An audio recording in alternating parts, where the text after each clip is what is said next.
விசேஷத்தை எப்பவுமே நான் சொல்லுவேன். 4 பார்ட் இருக்கு. ஆண்டவராக இயேசு கிறிஸ்து நமக்காக இந்த பூமியில வந்தார். நம்மளுடைய அக்கிரமங்கள், பாவங்கள், அநியாயங்கள் எல்லாவற்றுக்காகவும் அவர் சுமந்து ரத்தம் சிந்தி சிலுவையில் அறையப்பட்டு அவர் மரித்தார். மீண்டும் நமக்காக 3ஆம் நாளில் உயிரோடு எழுந்தார். பிதாவின் வலது பாதத்துல பரிந்து பேசிக்கொண்டு ஜெபித்துக் கொண்டிருக்கிறார். மீண்டும் நமக்காக வரப்போகிறார். ஆமீன். இதுதான் பவுல் சொல்றாரு. நான் அடைந்ததும் என்ன அடைந்தாரு?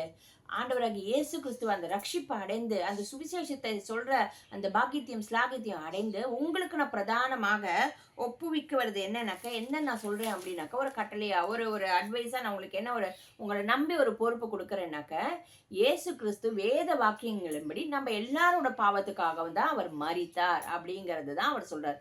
ஸோ சுவிசேஷத்துல இது ஒரு பார்ட் இல்லையா? ஸோ இது 4 சேர்ந்து தான் சுவிசேஷம் சொல்லணும்.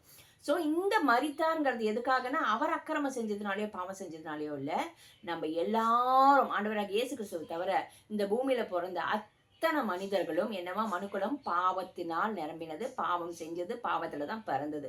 ஸோ நம்ம பாவிகளா இருந்தோம் இல்லையா? நம்மளை ரட்சிக்கிறதுக்காக பாவத்தின் சம்பளம் மரணம், நம்ம நரகத்துக்கு போயிடாதபடிக்கு நித்திய ஜீவன் அடையும்படி இந்த பூமியில சாட்சியாக வாழும்படி இந்த சுவிசேஷத்தை நம்ம தெரிந்து கொண்டோம், நம்ம பெற்றுக்கொண்டோம் இல்லையா? இது நம்ம மேல் விழுந்த கடமை. என்ன கடமை? நம்ம பெற்றுக்கொண்டதை மற்றவங்களுக்கும் சொல்லணும், அந்த தேவனுடைய ரட்சிப்பை அவங்களும் பெற்றுக்கொள்ளணும்னு. ஸோ இந்த கடமையை இது வாஞ்சியோட ஹார்ட் டிசைர் ஃபார் காஸ்பல் இல்லையா?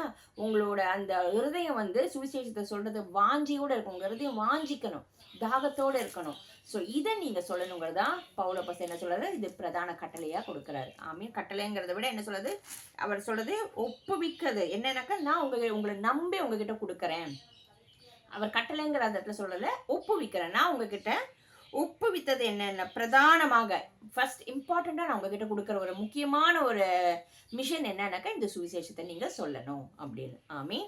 ஸோ சுவிசேஷம் என்ன நம்ம புரிஞ்சுக்கணும், நம்ம புரிஞ்சுட்டதோட அந்த சுவிசேஷத்துல அந்த பாக்கியத்தை நம்ம அடையணும், மற்றவங்களுக்கும் கொண்டு போய் சேர்க்கணும். ஆமீன்.